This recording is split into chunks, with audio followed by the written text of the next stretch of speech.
Good morning. It's Thursday, Monday, Thursday, and funny thing happened this morning. Oh, it wasn't real funny when it happened, but it is now.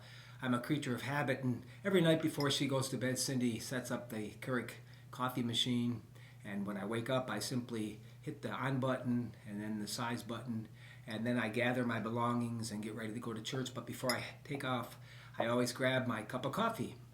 Well, this morning I went downstairs, I hit the buttons, gathered my belongings, and went back to get my cup of coffee. And my cup of coffee, well, there was no cup. Coffee was all over the counter. And but I did make my way to church, and I wondered, I wondered how many of you remember exactly where you were and what you were doing 33 years ago today. It was a Thursday, just like today, April 9th, 1987. 1 o'clock in the morning, our bed was baptized as Cindy's water broke, and Cindy got up. Believe it or not, she put her makeup on. I got our girls ready, Katie and Holly, and we headed to the birthing center at the Beverly Hospital. We were met there by good friend Tammy.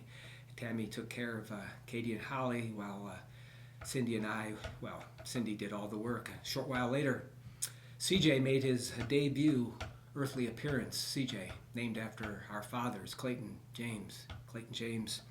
And CJ was a sweet, gentle, creative soul as a child. During his teenage years, he began to battle dark depression, and in his 20s would spend a number of stints at the mental hospital, and began hearing voices and seeing things, and not in a good place at all. And finally, when he was 26, he ingested 500 aspirin. He waited long enough, went to meet his therapist, asked his therapist to call me, tell Dad to pick up Xander, CJ's beloved dog. Therapist called. Cindy and I made our way to Portsmouth. Shortly after we arrived, the doctor came out and said there was really nothing we could do.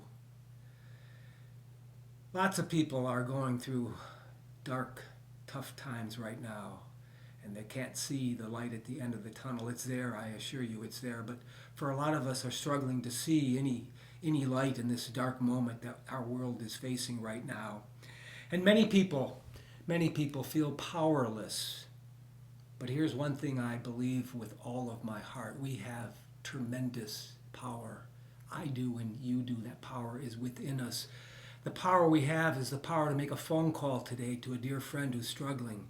Your voice might bring them out of that darkness and change their life. You can write a check. Write a check today that you have the power to make a donation to an organization doing important work in our community.